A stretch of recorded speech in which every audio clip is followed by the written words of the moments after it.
આ બધા મિત્રોનું પણ છે ને એક આમ ફેવરેટ જગ્યા હોય કે એ લોકેશન પર ઘણી વાર જતા હોય. તો નાની નાની જગ્યા પર છે ને આપણી મોટી બધી યાદ હોય. જો અમુક ટાણે હું નવરો હોય ને તો મારા મિત્રો મારું તો આ બેસ્ટમાં બેસ્ટ લોકેશન હોય ને તો આ જો ઘણી વાર હું આ જગ્યા ઉપર રખડતો હોય. હેલો યુટ્યુબ ફેમિલી, જય માતાજી. કેમ છો બધા? મજામાં જ.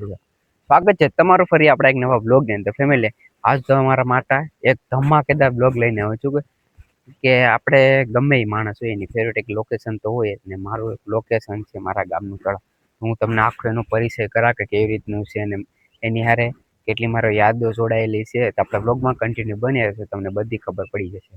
તો આ રહ્યું જો મારા ગામનું તળાવ ને અમુક ત્યારે હું નેવરો હોય ને ત્યાં જો અહીંયા બેઠી ને યાર વહી આવું.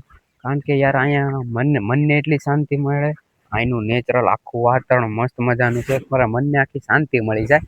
કાંઈ તમને બેઠા ને તે ટાઈમ કેમ વયો જાય ને ખબર જ ન પડે યાર. બેઠવાનું લોકેશન છે બધું એક નંબર. હું ક્યારેક વ્લોગ તમે મારા જોઈએ છે, વધારે પડતા વ્લોગ મારા આ તળાવના જ હોય. કારણ કે અહીંનું વાતાવરણ એટલું નેચરલ છે ને કે મને શાંતિ મળે ને. અહીંયા બેઠું ને તે ટાઈમ હાંસ કઈ પડી જાય ને ખબર જ ન પડે. અને ફોટા પાડવાનું લોકેશન એક નંબર છે. જો અમે પવન ચક્કી ફરે ને આમ દિયાથમ તો ત્યારે બધું એક નંબર લોકેશન લાગે. સાચું કહું ને તો અહીંયા છે ને મારી કેટલી બધી યાદો જોડાયેલી છે. નાનો હતો ને ત્યારે આ બધીમાં રખડતો અને અહીંયા બેહતો અને યાર અહીંયા એટલી મજા આવતી ને.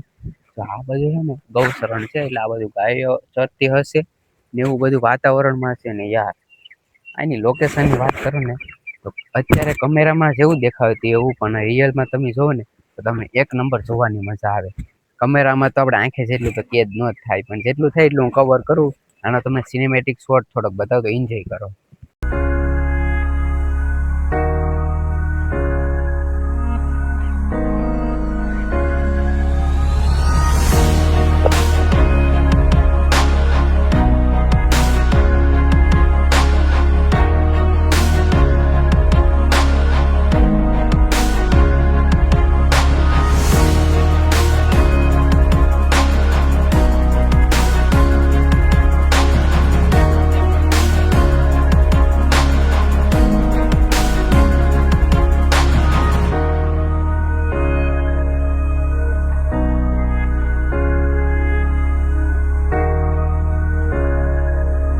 આ બધા મિત્રોનું પણ છે ને એક આમ ફેવરેટ જગ્યા હોય કે એ લોકેશન પર ઘણી વાર જતા હોય.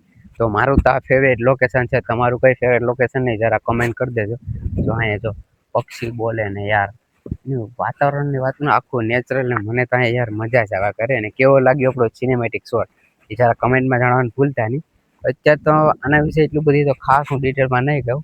તમે જો કમેન્ટ કરશો ને તો આનો આખો એક મસ્ત મજાનો બ્લોગ આખો મસ્ત બનાવી દઈ. તમે કમેન્ટ કરજો કે બનાવવું કે નહીં. તો એક દી પાછું એક આવું ને તળાવે તો એનું રહસ્ય કાંક હોય કે જે હોય એ રહસ્ય તો એનું પણ બનાવી નાખું.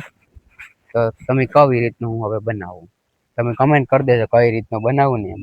તો એ પ્રમાણે મને ખબર પડે કે કઈ રીતે તમારે શૂટ કરવો. ગામની નાની નાની જગ્યા પર છે ને આપણી મોટી બધી યાદ હોય. જો અમુક ટાણે હું નવરો હોય ને તો મારા મિત્રોને બધીને લઈને આવું.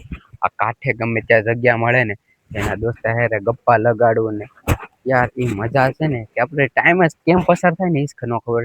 ટાઈમ ફટાફટ વયો જાય. આમ હું વાત કરતા અહીં એડિટિંગ કરવાની પણ એક નંબર મજા. પવન એવો આવે, વાતાવરણ એનું કલ્ચર જ આખું અલગ છે. તમે કહો ને એમ તો પણ ચાલે. કારણ કે યાર મારું તો આ બેસ્ટમાં બેસ્ટ લોકેશન હોય ને તો આ જો ઘણી વાર હું આ જગ્યા ઉપર રખડતો હોય. બીજું પણ લોકેશન છે તો બીજું તમને બતાવી ત્યાં પણ અમુક ટાણે જાવ. પણ બેસ્ટમાં બેસ્ટ લોકેશન હોય ને એ આપણું આ બેસ્ટમાં બેસ્ટ લોકેશન. આ તો એમ તો ઊંડું ઘણું બધી છે. અહીં પેલા ગામમાં જીસીબી હાલતી ઓલી સાઈડ છે ને બહુ ઊંડું છે. આ બધું ઉપરું છે ને ક્યારેક છે ને પાછા અમે આ તળાવમાં નાવા આવતા. યાર આમાં નાવામાં કેવી રીતના આવતા ખબર કે અહીંયા ઓલું નારિયેળ થુમડું હોય ને એ પેલા ખાલી દઈએ અંદર નાખી દઈએ અને પછી એની માથે બેઠીને આમ નાવા જાય. એટલે કે આપણે ડૂબીએ નહીં ને યાર. અહીંયા મિત્રો સાથે નાતા હોય યાર અલગ જ બધી મજા છે.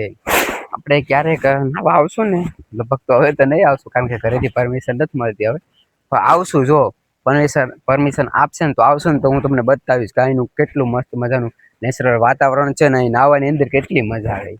તો તમે કમેન્ટ કરી દેજો તો આપણે પાછા એકવાર આવશું, નાની મુલાકાત લેશું. અત્યારે તો થોડુંક કામ આવી ગયું ને ઝડપીમાં ઘરે જવું પડે તો એટલો બધી ખાસ આપણે વ્લોગ બનાવતા નથી. પણ યાર ડેઈલી વ્લોગ અપલોડ કરવાના છે, તો કાંક તો લાવવો ને ખાસ, એટલા માટે આ તળાવનું લોકેશન લઈ લીધું. તો કેવું લાગ્યું જરા કમેન્ટ કરી દેજો.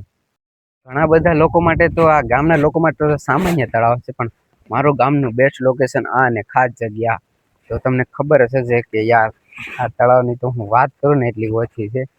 અહીંનું વાતાવરણ જેટલું પણ તમે કહેતા ઘડિયા ઘડિયા વાતાવરણ કેમ કરે, અહીંયાનું વાતાવરણ જ એવું છે તો મસ્ત. અને સિનેમેટિક શોટ જોરદાર આવે.